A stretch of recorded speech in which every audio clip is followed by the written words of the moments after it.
I'm a feminist, but right now, on this stage, I am dressed as Wonder Woman, and I have not seen the film.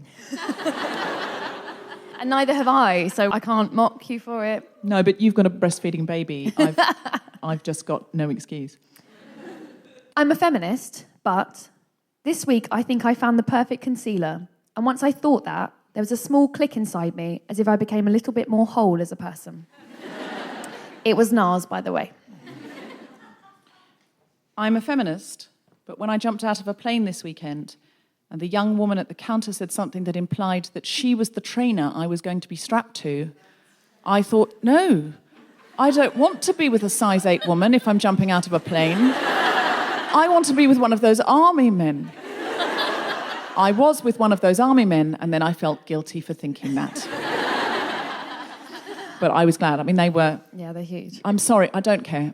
Feminism is not as important. If you're looking out of a plane, feminism ceases to be as important as being strapped to an army man. And I feel bad saying it, but I'm admitting it, guys, because that's what this show is. I'm a feminist, but even though I think men should be part of the ongoing conversation of feminism, and it doesn't help to work against our overlords, if one more man tells me he listens to the Guilty Feminist as if he deserves a medal or a badge for choosing to listen to women by choice, I will give him a badge and it will say, "Don't sleep with me, I still have a lot to learn," written on it.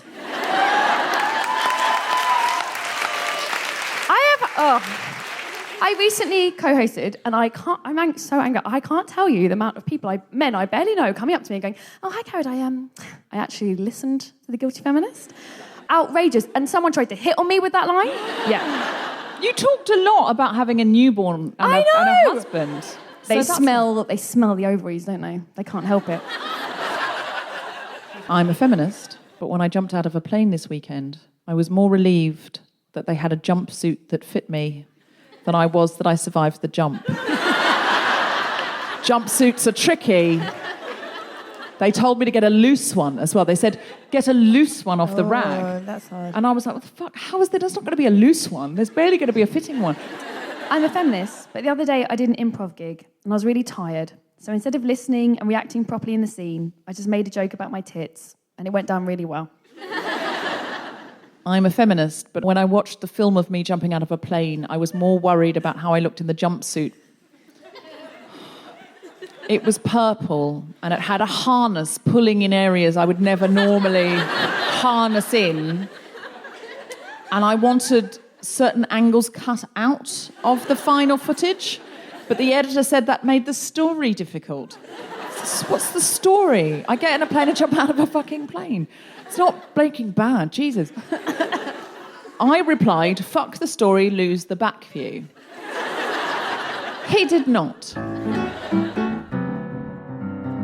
Live from King's Place in London, the Spontaneity Shop presents The Guilty Feminist with Deborah Frances-White, Cariad Lloyd, and very special guest, Leyla Hussein, talking about Defiance. This is The Guilty Feminist, the podcast in which we explore our noble goals as 21st century feminists and the hypocrisies and insecurities which undermine them. Please welcome the London International Gospel Choir!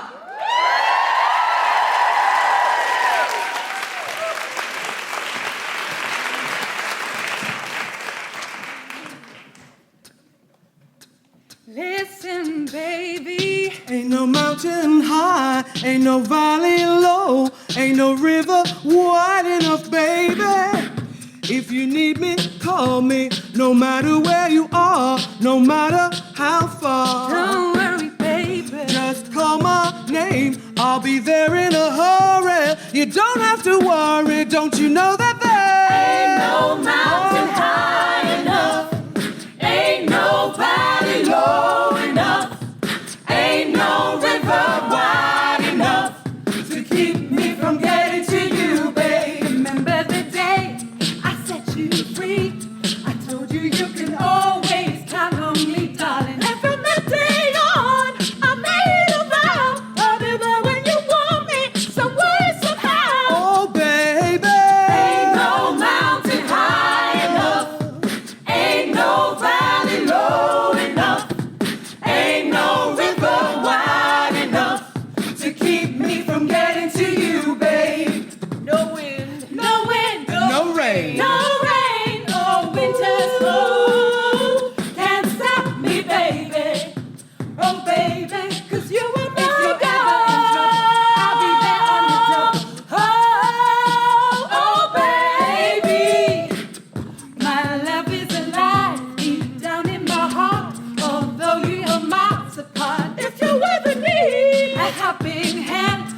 be there on the double just as fast as I can. Don't you know that there ain't no mountain high enough, ain't no valley low enough, ain't no river wide enough to keep me from getting to you, babe. Ain't no mountain high enough.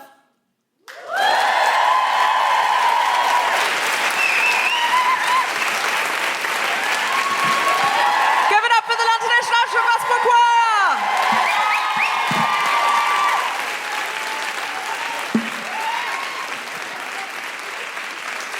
You may have noticed I've come in my intrepid woman costume, and we're going to be looking at some of your costumes in a minute. Cariad, have you had a guilty week or a feminist week? I've got a 7-month-old baby, so I've just had a week. That's it. Fine.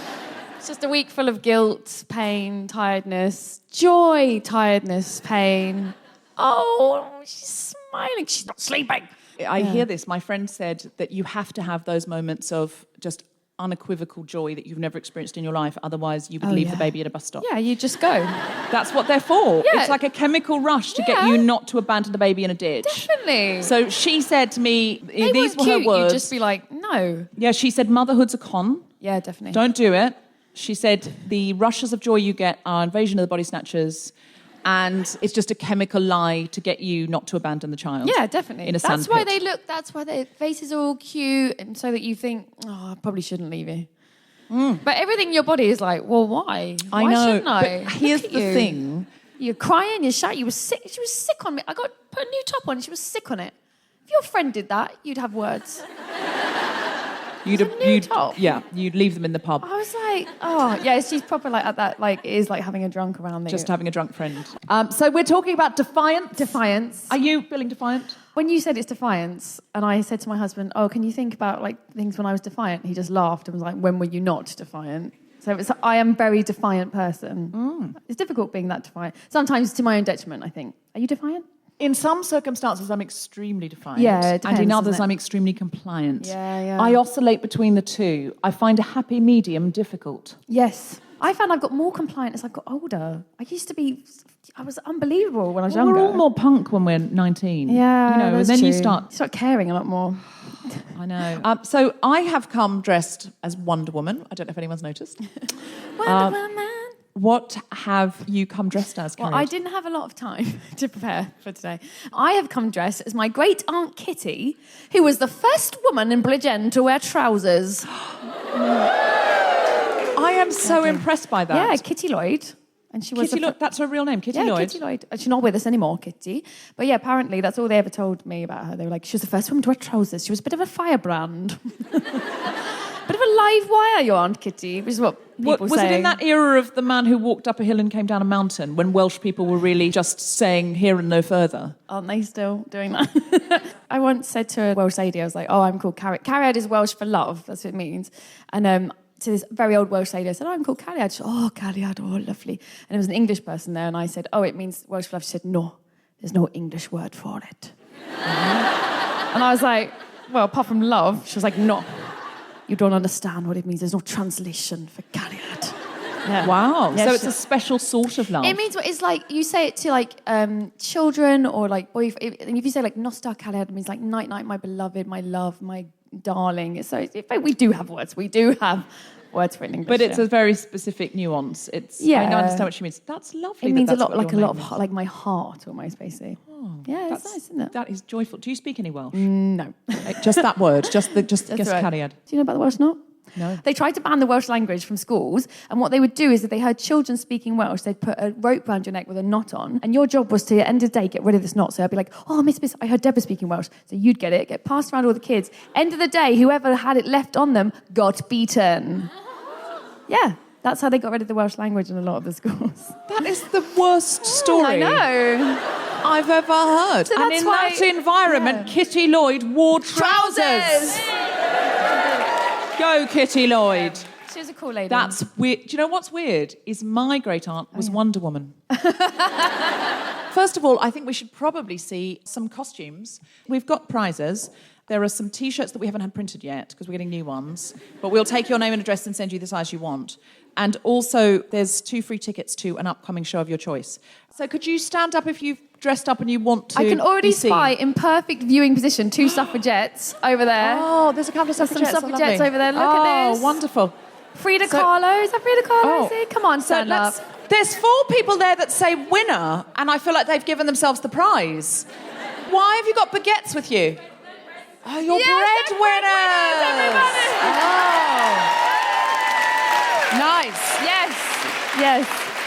What are you guys?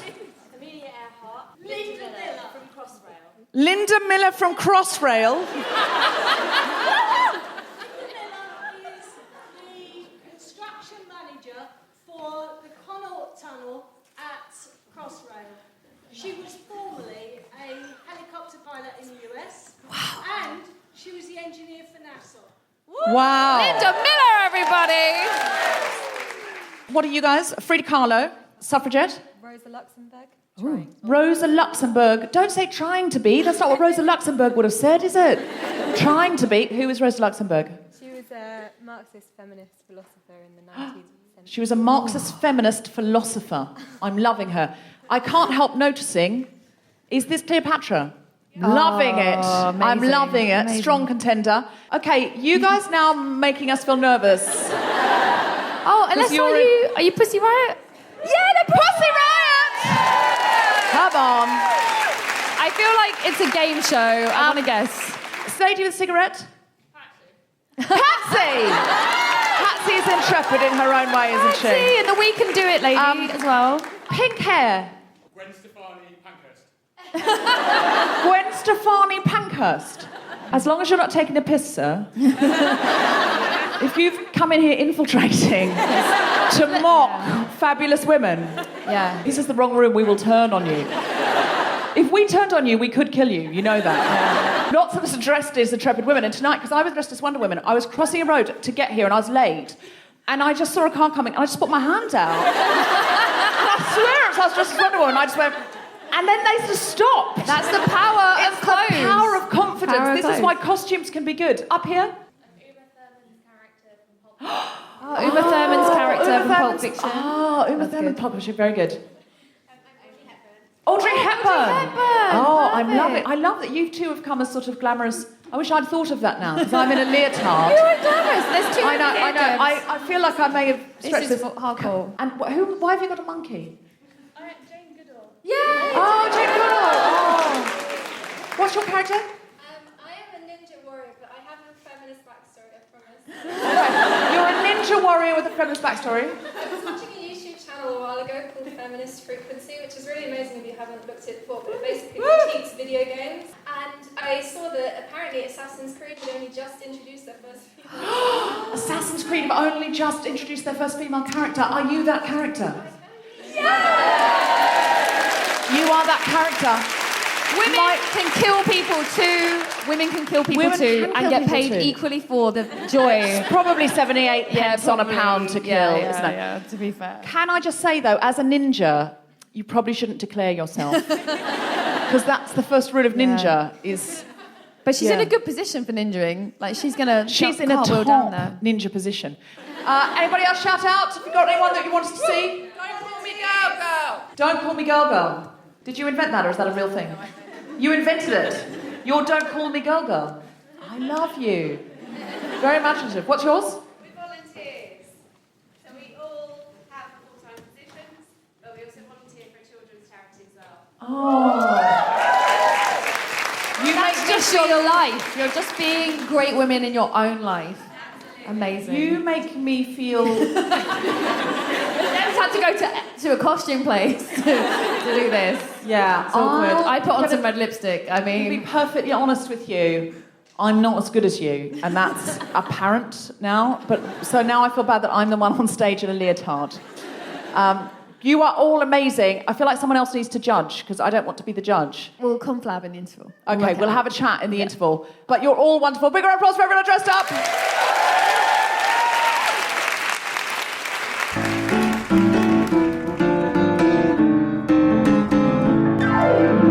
Please welcome to the stage with general hooing and defiant cheers, Cariad Lloyd.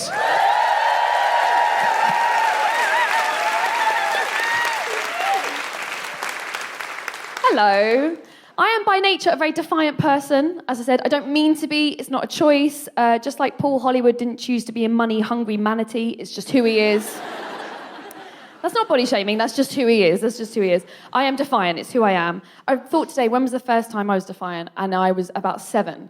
And I remember looking at myself in the mirror and looking at what my mum had chosen me to wear.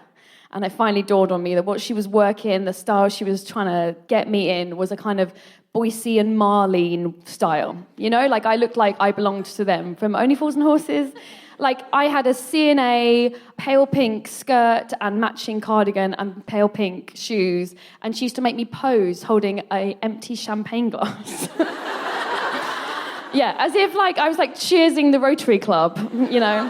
FYI, what the fuck is the Rotary Club? I wrote that and I thought, I still don't know what they do. So I was about 7 and I remember coming in the room and saying, "You're not going to dress me anymore." And my mum's very good. She went, "Okay, fine." And then I was like, "Oh God, how do I dress myself?"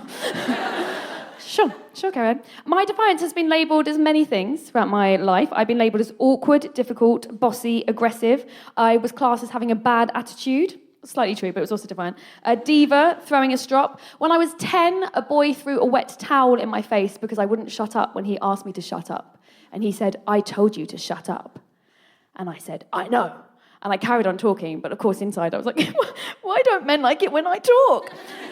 And that's before I knew the difference between idiots and good people. When I was 28, I was in one of my first ever telly jobs, and I was cut out of a sketch because I refused to get into a jacuzzi and wear only a bra. And I was defiant about it. And it's hard being defiant. I don't know if you are a defiant person. You'll recognise eye rolls, people rolling their eyes when you say that. The looks they give each other as if to imply that it's hard to reason with her, isn't it? She's so unreasonable. The sick feeling you get when you've been defiant, when you want everyone to like you, but it's clear that you aren't going to be liked because you're being defiant. And there's only one time I can really feel like that my defiance caused me real pain and shame and difficulty. And I just wanted to just share for you an example when defiance can go wrong. When I was 16, I made the bad and bold choice to have my eyebrow pierced. A lot of you here will be in your 30s and you will be slowly and awkwardly still moving around your belly button piercing. I know you. I know the girls who went for belly button, but I was friends with the girls who went for belly button. I was like, I'm going to be different. So I said to my mum, I'm going to get my eyebrow pierced. My mum begged me. She was very cool. She said, "You can do it." I said, please don't get your eyebrow pierced, please. I really think you'll regret it. And she then tried to reverse psychology me. She went, "I'll pay for it." And I knew what she was doing, so I went, "Okay." Because me and my mum basically played chicken with each other. "Okay, sure, what are you going to do about it?" So I took the £50 and I went and got my eyebrow pierced. And what no one tells you about eyebrow piercings is they grow out. It's the one place in your body where it's guaranteed to grow out. If you feel your eyebrow, there's a bone behind it, and what your body literally does is go, "Ooh, there's something in this." And it grows the skin behind it and pushes it out. Until I was sat watching Much Ado About Nothing with mind and heartthrob Emma Thompson. Ugh. Wouldn't you marry anything, touch her, just to be near her? And it came out, just came out in my hands. And now I have a scar, a huge big scar, which I often say is from a fight. So that makes me feel very cool. But that's the one time I really regretted. And I know it's hard to be defiant. It's difficult. It's been difficult for me to embrace my defiance. So many times people have been negative about it and have made me feel like it was a bad thing that I was doing. And now I've decided to embrace it. My defiance, my bold disobedience is actually obedience to myself. That's what it is. But I know it's hard if you're not defiant. Perhaps you're someone who feels it's difficult to stand up for yourself or be loud or be proud. So I wanted to give you my top 5 women from history who've been defiant as inspiration. Oh, that's countdown. There's still a countdown. Top of the pops. Great. Number 1, defiant women. Maid Marian. Yes, Maid Marian. Yeah, I think she was shagging Robin Hood and Little John. Come on, why else were they wearing tights? Men wouldn't choose 70 denier themselves. That's why I think Maid Marian's defiant. Joan of Arc. Yeah! And then number 2, before David Bowie made Androgyny cool, Joan came rocking onto the scene with a bowl cut so harsh you know her mum did it. Yeah! Defying fashion, religion, and looking chic while you did it. My number 3 top defiant woman is Elizabeth I. Come on! What a defiant woman! She managed to convince an entire country she was a virgin while having lots of super close BFFs who were men who stayed in her bed but like nothing's happening, we're just friends. And she wouldn't marry them because it went against the ethos of her brand. That is so hardcore. She's like, guys, I'm a virgin. I made it clear if I marry you, what are my fans going to think? Oh, come on. My number 4 top defiant woman is Jane Austen. Yeah! Even though she had no money, her family she was relying on her family. Her brothers would use her as a governess. She was nothing. She got offered a proposal. I don't even know this. She was engaged for one night, Jane Austen. She was engaged to a man genuinely called Harris Big Wither. One night, and then apparently she came down in the morning and she was like, nah, I'm not going to do that. Because Jane was fully aware that that is not a name suitable for a lady, whether she's high or low birth, other than that of a lady inclined to gangster rap, which Jane was not. And my 5th most defiant woman is someone I genuinely don't think people talk about enough, is Joni Mitchell, guys. And that is the correct reaction for Joni Mitchell, because did you know that at Woodstock, Joni Mitchell cried because it was too loud? My point is, Joni is an amazing artist, right? She smokes still, she drinks still, she paints her own album covers, she puts out any music she wants, she doesn't care what the fashion is, but she's quite a quiet person. And lots of people forget about her because she's not there standing and screaming, being like, I am defiant. And I wanted to remind everyone that you can be defiant in the most quiet of tiny, tiny ways and in the loudest of possible ways. However, never, ever get your eyebrow pierced. Thank you very much.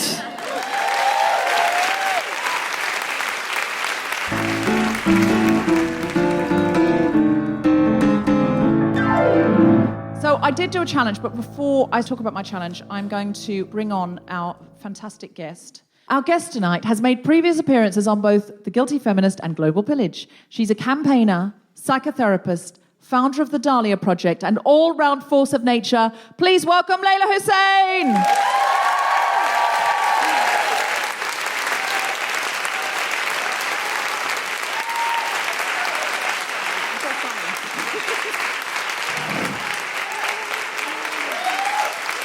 Leyla, what happened to your costume? I left it in the bathroom. You left it in the loo. Tell them what it was. It was a pirate costume. It was a pirate costume. Yeah, because there's the ongoing... It's not a joke, because the moment you say you're Somali, I always have to correct them that we're not pirates. So it was quite weird, like, when she got me the costume. I didn't mean to. What happened was... I didn't realise... Racial profiling people. I didn't realise Leyla hadn't got the memo that it was a costume night. And what I had done was just at the last minute in the costume shop, I thought, just in case anyone hasn't got a costume, I got a pirate's hat and a cutlass. And I looked up on my phone some famous female pirates, because I thought that's intrepid, isn't it? Yeah, we got some female pirates in. Female pirates, yeah. When Leyla turned up and said, I didn't know I was meant to bring a costume, I went, don't worry, I've got just the thing. Pulled out a hat and a cutlass.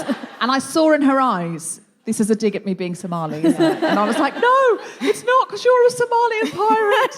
It's genuinely just something I saw at the register. I thought would jazz up any outfit.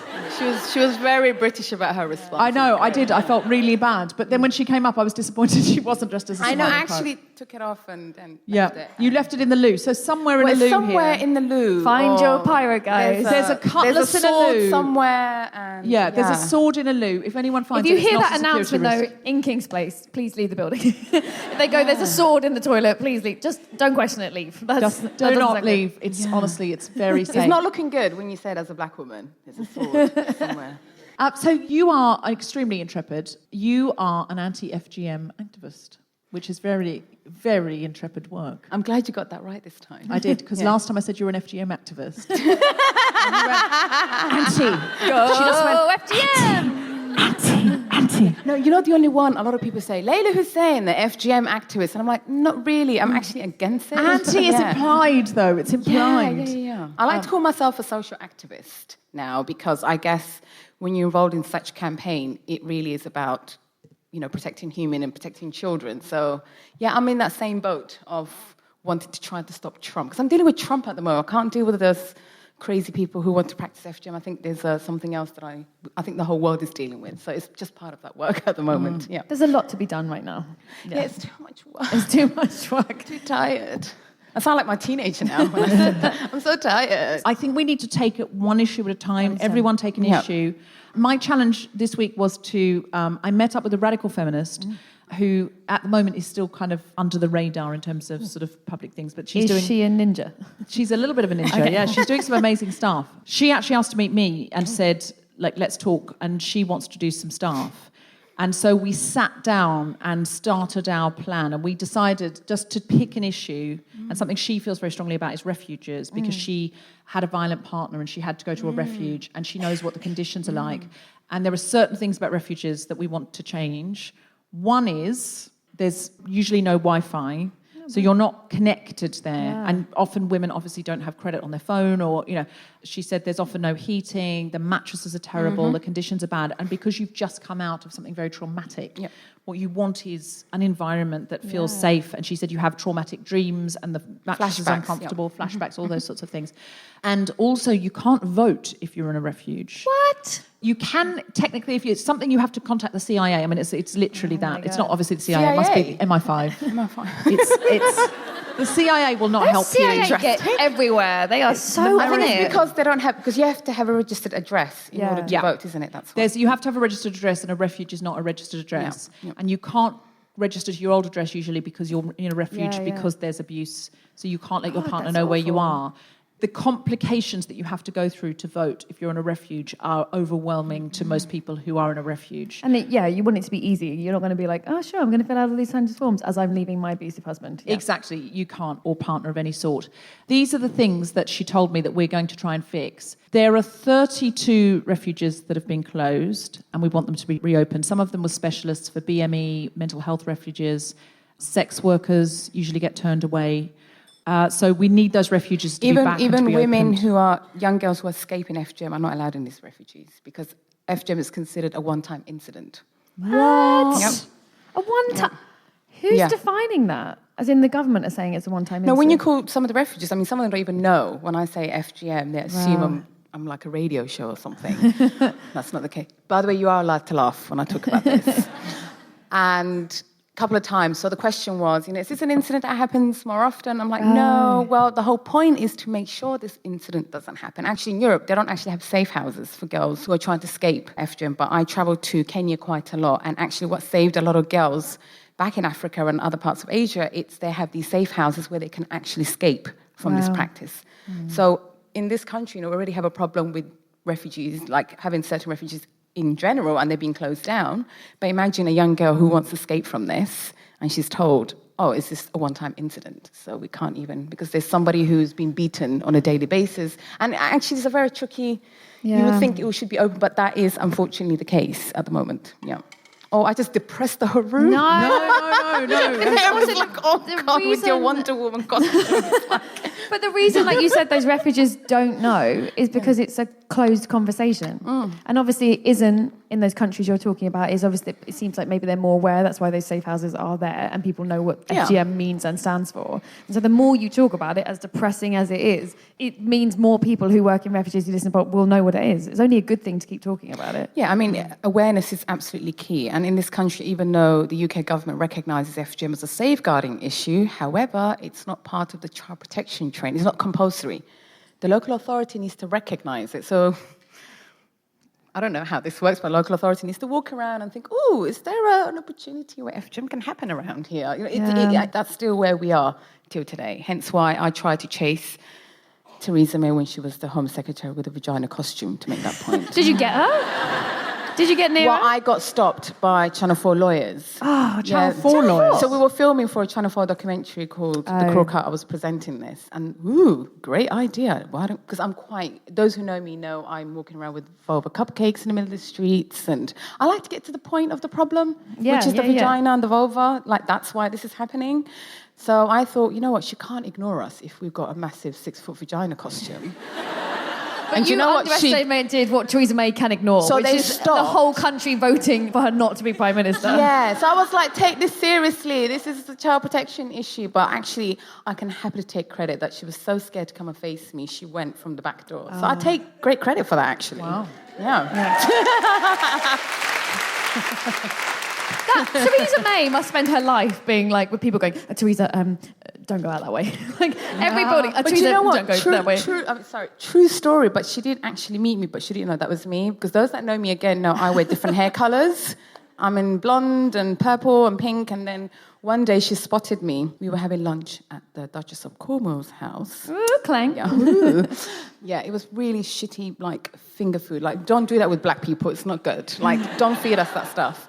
And she thought, oh, black person in the room, let me go and talk to them because it makes me look good on the photos. Yeah, she didn't yeah. realise this was the Leyla Hussein she tried to ignore. And then, ooh, yeah. So my friend literally walked quickly and she said, no, this is Leyla Hussein, you know, the anti-FGM campaign. And she went, oh, of course I know who she is. And then I started talking about refugees and everything else. And she just walked off. It was way! Brilliant moment. It was I just leave.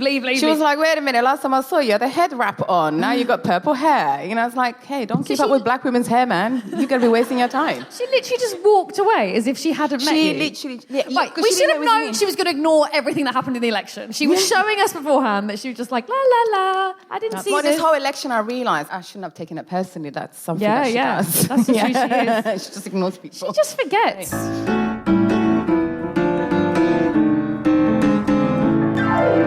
Please welcome Deborah Frances-White.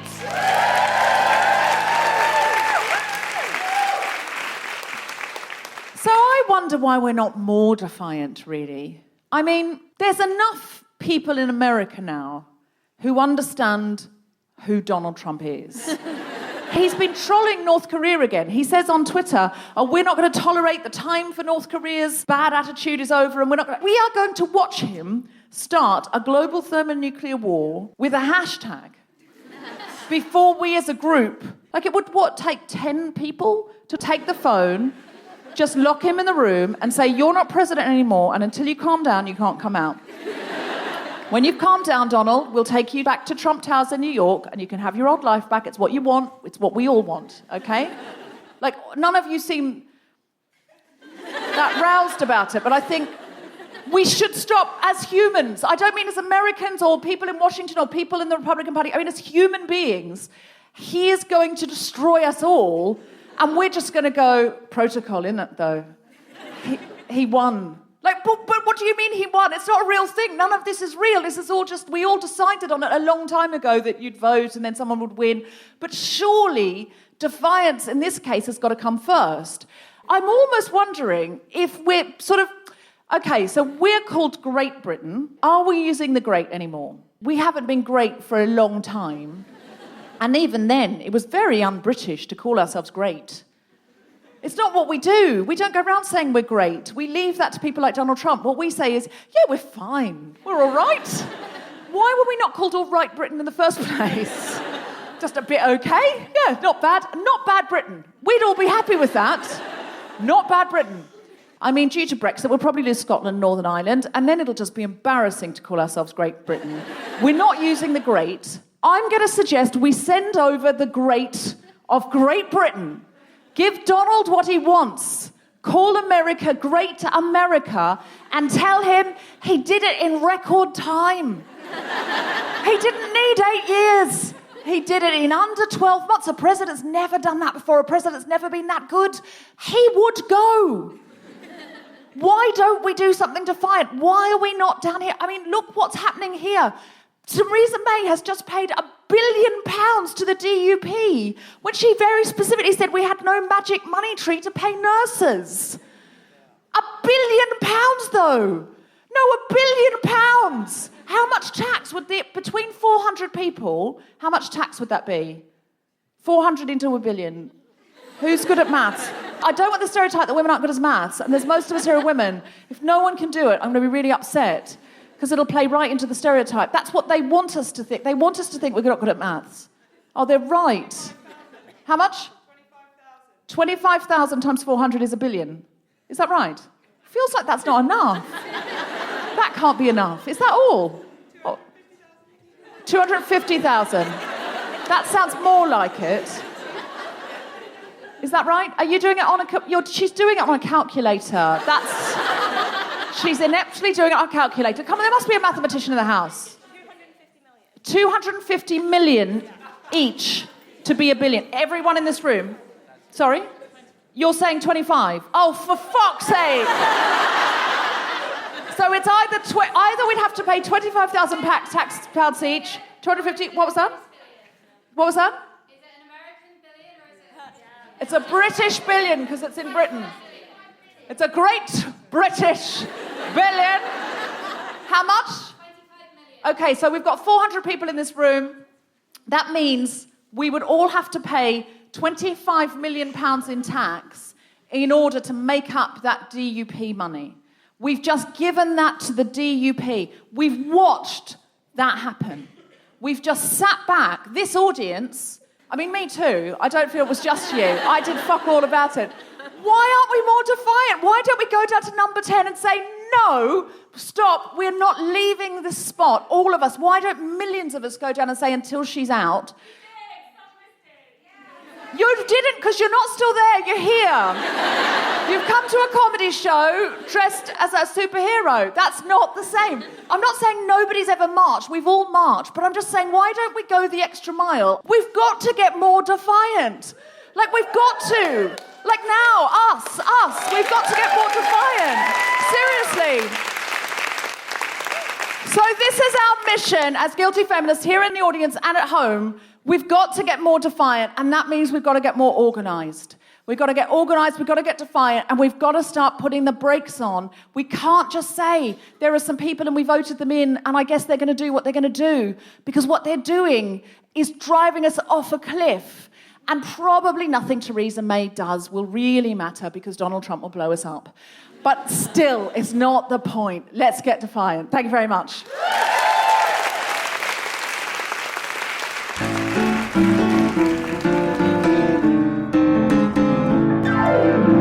So what is it that we could be doing? Because FGM is an issue in this country. I'm not going to assume everybody knows. So female genital mutilation. So it's a practice where they remove the female's clitoris, the small labia, the large labias, and the remaining skins pulled together and they sew the whole vagina, basically. And women are left with a very small hole. They expect to urinate, menstruate, give birth, and have intercourse at some point. So what can you do? So just that description, it's violence. I think what has happened with FGM, especially in the West, it was painted with the idea that it's a cultural religious practice. That's not what it is. FGM is done to children who didn't consent.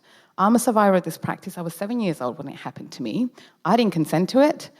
The whole idea was to control my sexuality, and I was supposed to be silent. Clearly, that did not work.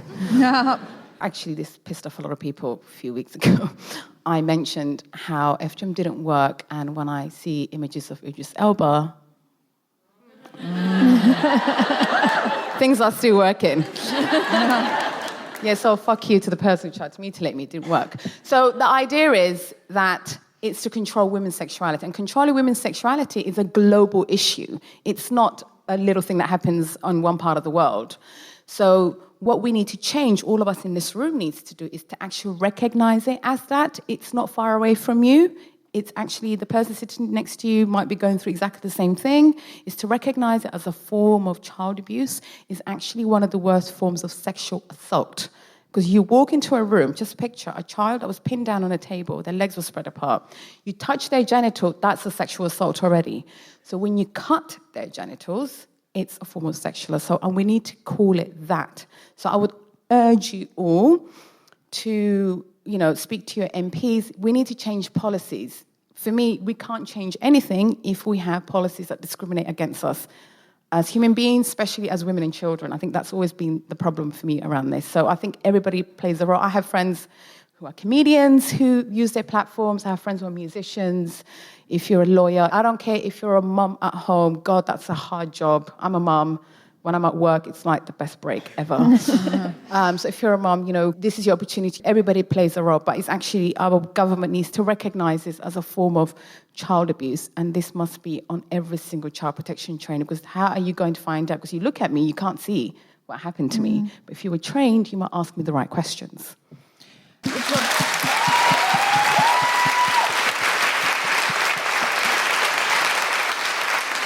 It's an act of pure misogyny. It's not a religious or cultural thing. It's a misogynistic, violent act. Yeah, it's one of the biggest patriarchal organised crimes. That's what I call it, because I think we were all groomed into this idea that this is okay, that all of us are walking around pretending it isn't happening, because would we be sitting around here if we were cutting children's arms for the sake of culture? Yeah.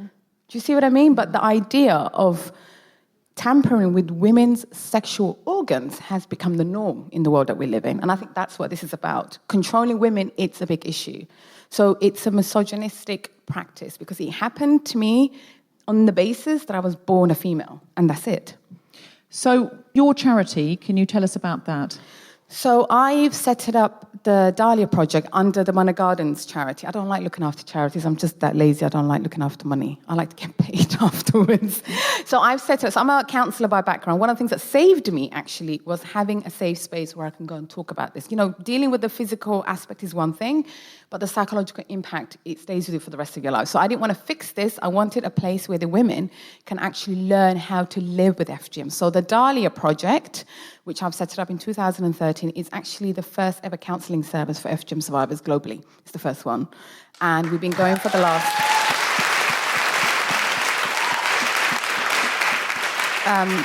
we've been going for the last few years now. We run support groups. We have close allies with other counselling services. Because, you know, we get in, like just last week when I met with the team, we had 137 women that were referred to us. Wow. But actually, one of the things I would like to plead while I'm here tonight, actually, we are coming to the end of our funding, and we need to raise at least 20 grand by 1st of August. Theresa May's if got if somebody in this 1st of August, are we going to be shut down, which is really worrying. How much have you got? We're not going to have nothing left by 1st of August, and we need 20 grand at least to keep it going, because we already have 3 support groups that we need to keep going after September. Do you have a GoFundMe or anywhere where we can if contribute? you go to the Manor Garden Centre, there's a donation button, and you just reference Dahlia Project. Okay, Manor Garden Centre. So we need 20 grand. So 400 into 20 grand. I get my iPhone. I'm going to get my iPhone.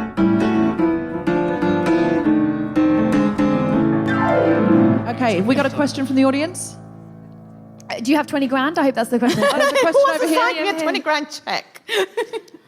There's a question over here. Okay, so we're going to have to raise 20 grand before we deal with It's Trump. really Is that upsetting, okay? actually, hearing after this DUP stuff. I was away, and I came back and I'm hearing this, and I'm like, I have to... You need to put on a Northern Irish accent and be like, hello, Theresa. I just need a little bit, just 20 grand, not $1 billion for me. And just hate on women's bodies. Yeah, it's for the Dahlia Project. It's in Belfast. Yeah, maybe if you call it the Dahlia Union People. Yeah. People. Or something, and you just go... branding just went totally wrong for me. The DUP, this is the other DUP, we need a small 20,000. We don't even want $1 billion. What was your question? I just wanted to sort of go back to the whole defiant idea, and I wanted to ask if you had any advice on sort of how to be defiant and as sort of without kind of offending people and still sort of like the balance. It's hard. It's really hard not to. It's a fine line, isn't it? I think not to offend people, but I think you have to be. You have to know that you're doing. It's not about offending. It's about being.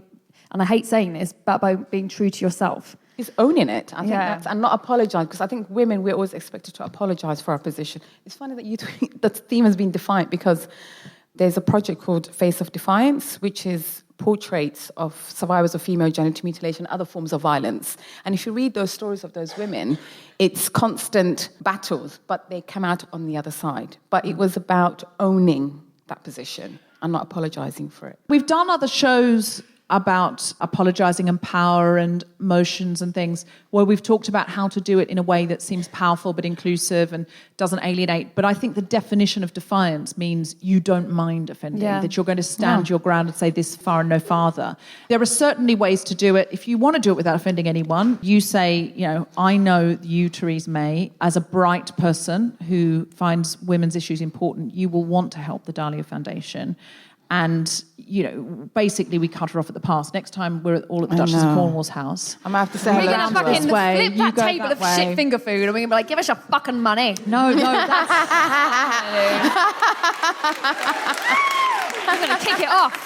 And then I'm going to be like, she's Wonder Woman. Yeah? I don't think that's the question she was asking. How to flip tables of finger food. That's why I'm... Also, I looked up the definition of defiance is being boldly disobedient. And I think it's being boldly disobedient means you don't care about offending people, but you are being obedient to yourself, that you know that this is the right thing to do. I have had so many situations where I know I have pissed people off. I once pissed a man off so badly, I turned around and there was a mirror, and he literally rolled his eyes and looked at his friends like and mouthed fucking wanker about me. Actually, from my experience, when you're pissing people off, I know I'm on the right track. Yeah, exactly. That's when I thought, good, I've done the right thing.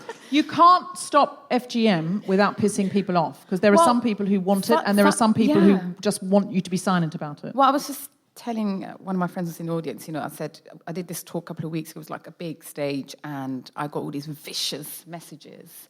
Typically, I'm very sensitive to this. So I started crying. Oh my God, why are people saying this shit about me? And my brother went, hey, they're saying about beheading you. You must be on the right track. Yeah. But it's the idea of not controlling women. It's the battle for all of us. So I think that's why FGM still exists. Because for me, I always say, unless we get rid of oppression of women in total, FGM is not going to disappear. Yeah. Because, it's not like where you go to Pizza Hut buffet, you get to choose, what you're going to, I'm against FGM, but forced marriage, I'm not so sure, It doesn't work like that with me. So for me, it's you fight for one. Because I come across campaigners who would say, yeah, FGM, isn't that terrible? But, I'm not really keen on this whole LGBT stuff. It's like, what the fuck are you on about? So for me, unless oppression ends in total, FGM is not going to end. And knowing why you've pissed them off as well. Also. Every time Leyla Hussein speaks, she gets a round of applause. Well, it's like literally... She's doing something really good. Do you think though in conversation, if you just go for coffee with Leyla, every time she sort of has Leyla wants a latte. Do you know what? And she deserved it. But this only happens in this audience. Usually I get off the stage, you bitch, go to hell. So this was play those nice. crowds. back here more. Yeah, I need more of exactly. this. Yeah. You have to, if you're pissing them off, it often is for the reason that you are maybe being a woman with an opinion. And that's to remember, if they look at you pissed off and you think, I've upset that person and they annoyed me, just go, is it that I'm pissed off that I'm a woman and I had an opinion? In which case, fuck your pissed offness. So that's what you have to remember, is they might be wrong about it. Yeah. And then flip the table. Now, we have 2 collection tins for the interval. One we're going to use on that side of the audience for the Dahlia Foundation. Would somebody collect for the Dahlia Foundation? Did you bring anyone with you, Leyla? Yes, Liz. Here you go. Liz is going to stand at that door with the Dahlia, and there's another the Dahlia charity project. Just want to clarify. The Dahlia, project. The We're not Dahlia a foundation project. yet. Not a foundation yet. The Dahlia project. Liz, that's on the yours. other side, what's your charity? Hello, everybody. I'm here on behalf of 2 clients, A and B, 2 women from Northern Ireland. You'll be aware that the issue of NHS funding for abortion services for Northern Ireland has been a very, very major and important issue. Abortion is practically impossible to obtain in Northern Ireland, and hundreds of women are forced to make a very traumatic, stressful journey to England to access abortion services. So we had a long legal battle arguing that the Secretary of State for Health in this country has been discriminating against women from Northern Ireland who are UK citizens, paying taxes. We lost in the administrative court. We lost in the Court of Appeal. My clients are really Defiance and Intrepid, and I like to think of myself, my colleague here, as Defiant. We don't give up. We have a crowdfunding page, and we are urging people to donate, even though there was the announcement last week in Westminster. There's nothing concrete about it. There's still a negative decision of the Supreme Court discriminating against. What's the website? So what's the website? So we have the website details here. www.crowdjustice.com/case/abortion-rights.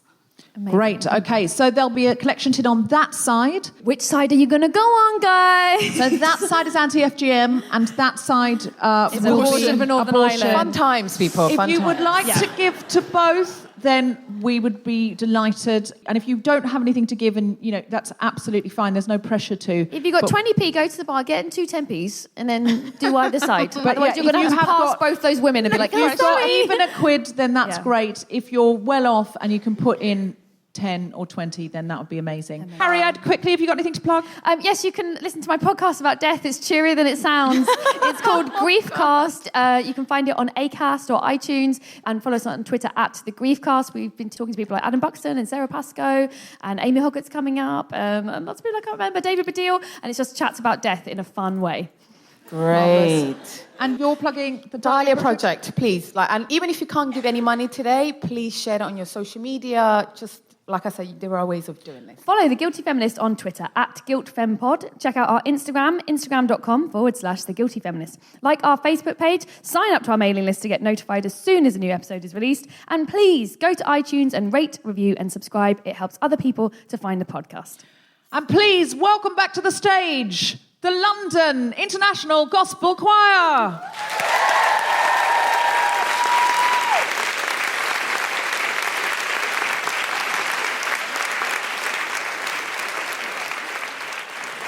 So with the next one, we need your help, and I think you're all very eager to do something because it has involved using your hands instead of laughing the whole night, I guess.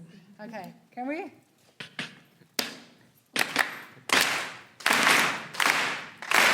So you have to do this for the next 3 minutes. So some of you might want to stand up and just move a little bit or just get a little bit in the groove.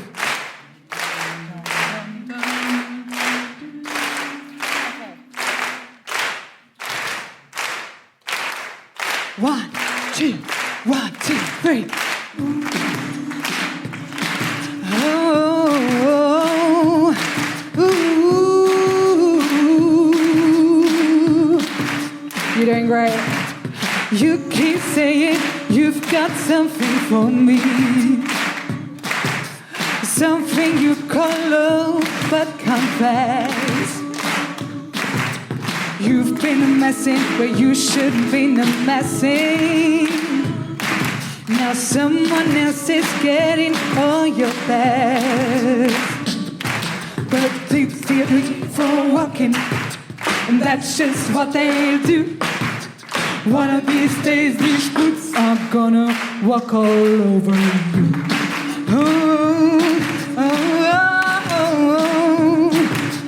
You keep lying when you ought to be truthing, and you keep losing when you ought to know bad.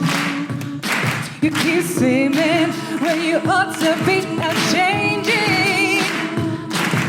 Now what is right, but you ain't been right yet. These boots are made for walking, that's just what they'll do. One of these days these boots are gonna walk all over you.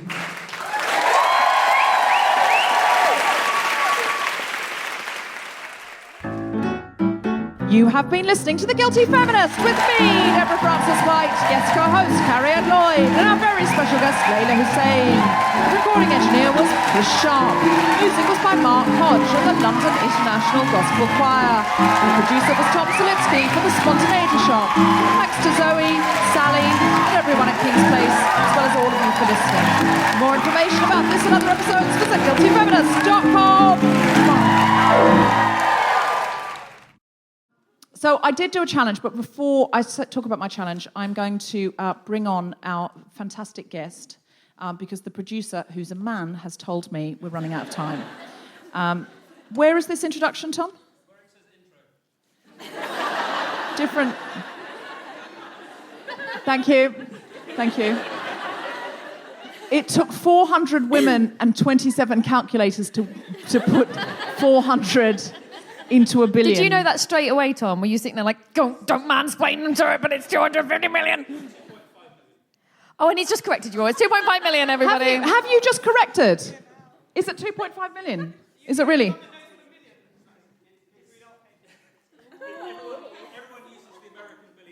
Oh, well, I gave them a wrong steer then. I mean, this is the problem, because I'm already going, a million, So then they go, the DUP's given $1 billion, and you're just like, gosh, it's like, it is just film money. You're like, okay, it might as well be 50p or 1,000 million. I don't know the difference now. I just know I wish she didn't do it, but I'm not her mum. It's like Keith saying, oh, God, just go in the garden and shush.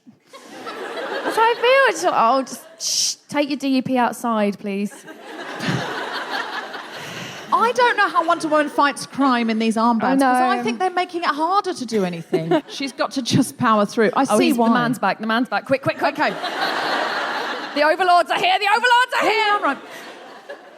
Put your hat on. Handmaid's Tale. Get your butter out. Come on. They don't have that in the television show. They don't have the butter in They have the butter. It's disappointing. The butter's one of the best bits. It's the one only of the bit I best ever go on bits. about. They use it for hand cream. Our guest tonight